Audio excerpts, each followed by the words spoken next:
Hello and good afternoon. My name is Andre Knight, Director of the Messengers of the Covenant Ministry, a Caribbean Ministry, and I'm a medical missionary and a minister of the gospel. And today I am actually in the island, beautiful island of Antigua. And what we want to talk about in our very short discussion this evening is what is the purpose and the use of the appendix. Now, based upon someone's worldview of humanity as either coming from a creator or coming from an evolutionary species, it would affect directly how we see the appendix, its use and its purpose. And so if you believe that God is the creator of man and that God does not make mistakes and everything that God does, there's a reason and a purpose for it, you would come to a clear understanding of what the appendix is placed in the body to do, its function and its purpose. However, if you view or if you have an evolutionary perspective on human development and the development of the bodily organs, your perspective of the appendix would be that it is a useless appendage left off after the evolutionary process. And seeing that we know that God is the creator of heaven and earth, seeing that we know that God does not make mistakes, and seeing that we know that everything that God does has a use, specific use, and a definite purpose, we are going to begin our discussion based on that very correct and concrete premise. When you look at the physiology of the body, every organ plays its role in maintaining balance in the system, in maintaining homeostasis in the body. Every organ has its work and assigned part to play. When we look at the organs of digestion, the process of digestion, what we are going to see is the very important role that the appendix would play in ensuring that digestion is properly completed.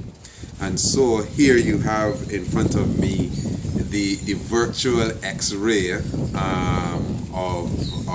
the digestive organs, and soon from now we are going to do a series on digestion beginning with the mouth, and we're going to go through our digestion step by step, process by process, and we're going to see how important that is and how much of an impact it has upon our health.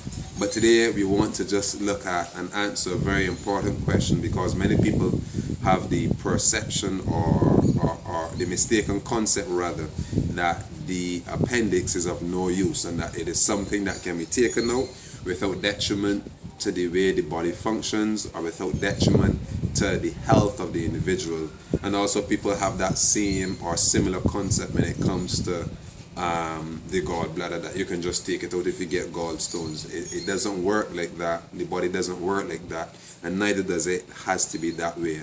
I'm sorry if you yourself as a viewer has had your appendix taken out, and hopefully by God's grace we'll be able to share with you the things that you can do so as you can still maintain a proper state of health internally for yourself. And so here in our virtual X-ray we have, you can see the large intestine, and you can also see the smaller intestine between there, and the appendix is this organ right here that is at the bottom of the cecum, which is, and the cecum is this portion of the large intestine, the beginning portion of the ascending colon. So you have the ascending, transverse, and descending colon, small intestines there, and this is the appendix. And so the concept of many doctors or physicians is that this appendix is absolutely unnecessary, but the appendix plays a very important role in the function of feces, rather the function of food leaving the small intestine to go into the large intestine for evacuation out of the body. And in actual fact, the appendix actually plays the role of lubrication. It secretes a mucus into the large intestine that would ensure that you are not constipated and that the fecal matter flows instead of sticks, because the small intestine attaches to the large intestine somewhere in this area, and this portion of the large intestine is actually called the cecum. Now this cecum, the work that the cecum does, it expands and contracts. It expands and contracts. So as the food matter would leave the small intestines, the cecum would be like the pump to push it up. And so God has fearfully and wonderfully made the body and made it in such a way that this cecum would receive lubrication from the appendix, and as it receives this lubrication, the cecum pumps that lubrication along into the large intestine, so that the fecal matter would not stick to the walls of the large intestine, which would honestly be the obvious onset of various ailments, conditions, and diseases, especially constipation. And so you have the appendix lubricating, kind of like a fuel injector system. And so you can understand that fuel injector system. So this is the lubricating injector system, and the cecum, it expands and contracts. And a funny thing happens when you eat between meals, when you snack, when you eat and lie down, when you eat too much, and there is congestion in the small and also the large intestine, the cecum itself will begin to dilate, and that would limit its contractile capabilities. And so instead of being able to contract, it becomes like spastic, it becomes weak, it becomes too extended or distended, and it can't push fecal matter up. And all you have now is a buildup of waste in the cecum, and the waste and the ileocecal valve is blocked, and it becomes so blocked and congested, which is the valve from the small intestine that opens up to allow the food into the large intestine. That valve can become blocked, and that muscle can become worn, and you can actually, in cases of severe constipation, have the fecal matter backing up back into the small intestine, thus polluting the entire digestive tract, because that will move right back up into your stomach, and you can find persons having extremely bad breath, so on and so forth, and various disease ailments, ulcerative colitis, auto-intoxication, and the list can go on. And so the purpose of your appendix is to lubricate. When the appendix is cut, when the appendix is cut open, the colon will no longer have its lubrication that it so necessarily receives from the another three-dimensional view of the appendix. I hope it's coming through clear. But the colon will no longer receive its lubrication from the appendix because it was extracted, and therefore you are predisposed as an individual with constant chronic constipation. And so you can see the names coming up there. Hopefully it is clear.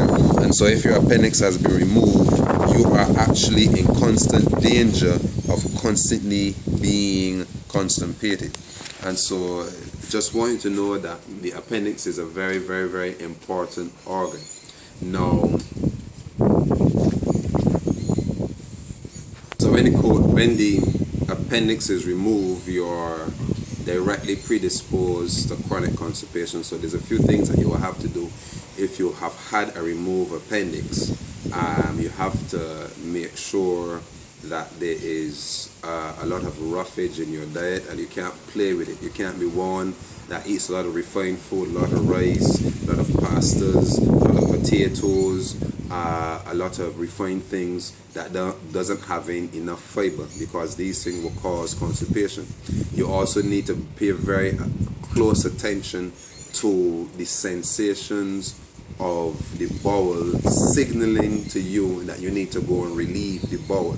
And so as a rule, anytime you receive the signal just to go to do that number 2, within 5 minutes of that signal, you need to be in the bathroom. If you ignore that signal, you know what's going to happen. There's going to be blockage and there's going to be stoppage. And you don't want blockage, neither do you want stoppage. So you need to attend to your diet. Eat a lot of green leafy vegetables, eat a lot of cruciferous vegetables. Make sure you get your intake of fiber. Make sure you cook your oats when you want to eat your oats, and cook your grains, your whole grains properly, because whole grains need to be cooked properly. They ought not to be eaten raw.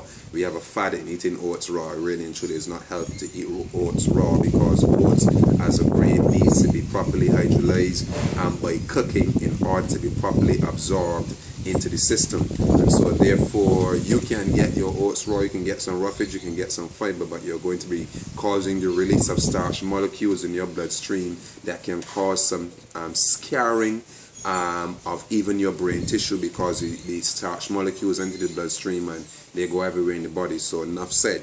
And so amend the diet, pay attention to the body when it gives you the signals to go to the bathroom, get a lot of soluble and insoluble fiber, eat meals at a regular time, go to the bathroom at a regular time.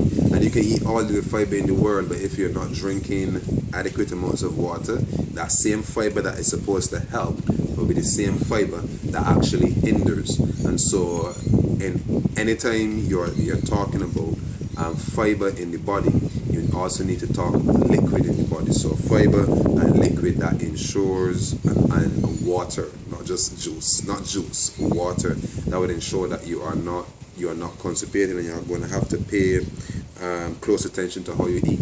Also eat the right amount of food. If you eat too little food, you can actually find yourself being constipated. But if you eat the full amount of food that you should eat, where you're full, where you're solid, you're going to have that good solid bowel movement. The body is going to be able to utilize the roughage from the meal. But if the meal is scanty and the calories are few, so on and so forth, or too few rather, the body is going to hoard what you have just eaten. And so you can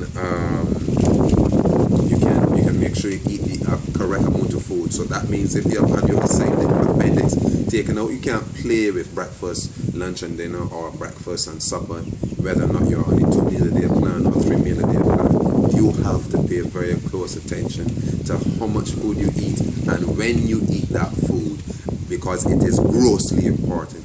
And we will be surprised at how many people in the world today suffer from chronic constipation. And so if you eat 2 meals a day, you should be going to the bathroom 3 times a day. If you eat 3 meals a day, you should be going to the bathroom at least 4 times a day. And because you've gone to the bathroom once, it doesn't mean the colon is empty. The colon needs to be empty.